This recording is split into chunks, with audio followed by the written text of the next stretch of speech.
But as you can see, weird, definitely a weird, huh? Dildo design. The dildo design. That's what I said in the video.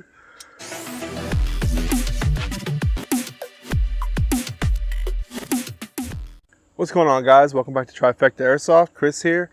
Today we're going to take a look at the PP19 Bizon submachine gun by CYMA or SEMA. And we got this in our most recent box of awesomeness, in the summer edition box of awesomeness. This is an AEG, pretty interesting looking gun. I just want to give a little history on the real gun that this is the replica of. So this is a replica of the 9mm submachine gun that was developed in 1993 by Viktor Kalashnikov, which is the son of the creator of the AK-47, and the son of the creator of the SVD, whose name was Alexei Dragunov, the SVD sniper rifle, or the Dragunov sniper rifle. So both of them collaborated to create this gun at the request of the Russian government, because their law enforcement and counterterrorism units are always in need of weapons that are fast and accurate in close quarters combat. The original one was chambered in 9x18 Makarov, and that was the Bizon 1, the original iteration of the gun. And this is the Bizon 2, or this replica is. And the Bizon 2 is chambered in 9x19 Parabellum, the more common round that's used today. And these guns are actually still in service today. So the original one had a 64 round helical mag, which is what this magazine is right here. This big cylinder mag. The 9x18 Makarov was a 64 rounder, and the 9x19 Parabellum was a 53 rounder. So as you see right there, it says 9x18 on the mag. Being the Bizon 2, it would technically be a 9x19, but this is the Airsoft version. So the Airsoft version was a collaboration between a bunch of different companies. We had CYMA, S&T, 6mm Pro Shop, and Matrix all worked on this gun to get it to the Airsoft market. So Matrix mostly focusing on S&T's design of the magazine. There was some things that were wrong with it when S&T first developed it, so Matrix came in and they made it better, more reliable in the field and things like that. So the OEM is CYMA. So this gun is a full metal construction. Besides your grip and your magazine here, everything else is full metal. Your receivers, your stock, your dust cover, all that stuff is metal. With your side folding stock here, you have a button on the left side of the gun. Just press this button right here. And it folds to the side. On this side actually, which is kind of odd, but they designed it with one of the receiver pins being way longer than the rest of them. It actually sticks out of the side of the gun here.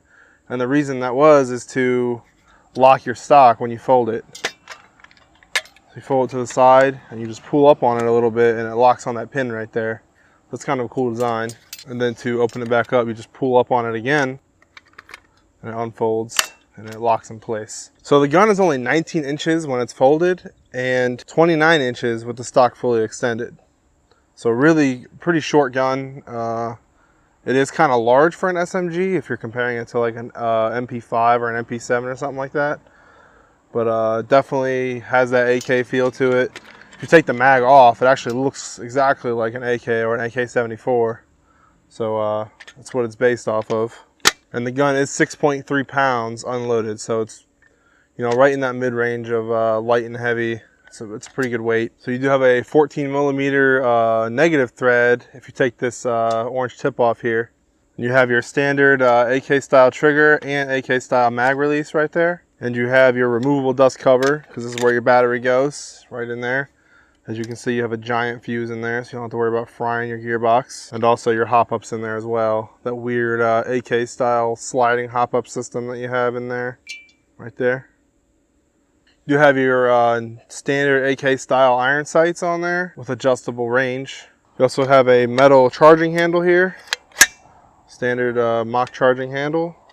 And then you have your AK style selector switch here on the side. You have semi, safe, and full auto on this gun. Full auto being all the way down, semi being in the middle, and all the way up being safe. And you also have one sling mount on the right side here on the stock there. So you put your single point slings or whatever on there.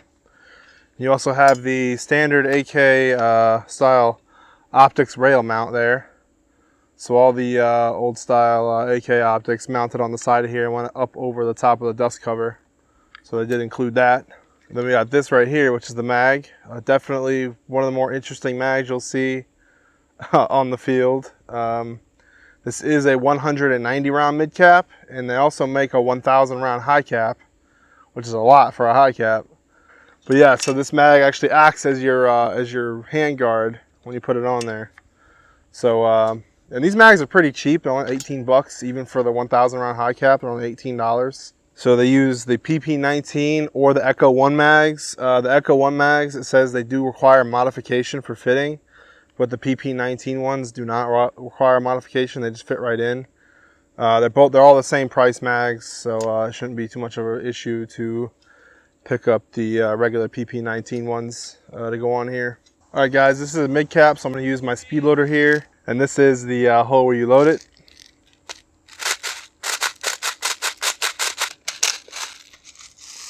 All right, so I actually loaded pretty well. It was pretty easy to load. Some mid caps are kind of iffy on loading them, but that went pretty good. All right, so your battery goes here in the dust cover. It does recommend a stick tight battery. I have a Butterfly 7.4, really thin, so we're gonna try to fit that in here. Oh, okay, so you can shove it up in the front of the handguard there through that hole. It's pretty good.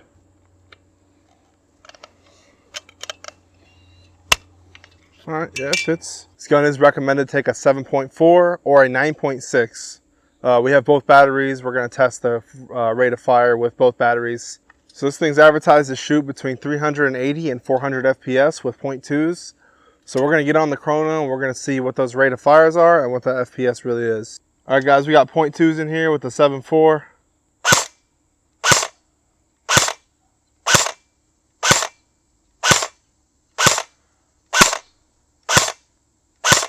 And we get the rate of fire here. All right, guys, we're gonna get that fire rate with the 9.6. All right, guys, we're gonna do a range test here. We're at 50 feet. I loaded the .25s in here. I adjusted the hop up a little bit, so we're gonna see how well this thing performs.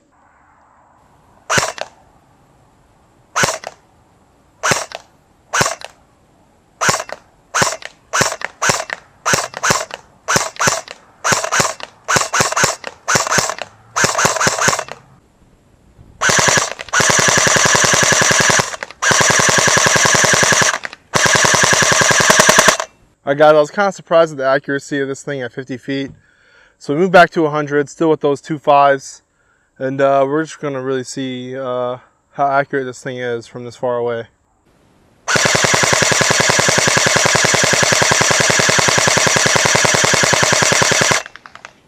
All right, guys, so as you saw, pretty decent performance on this thing. That chrono being 410 to 420. The FPS will definitely come down once the spring settles. But so definitely be right around where they're advertising the gun to shoot FPS wise.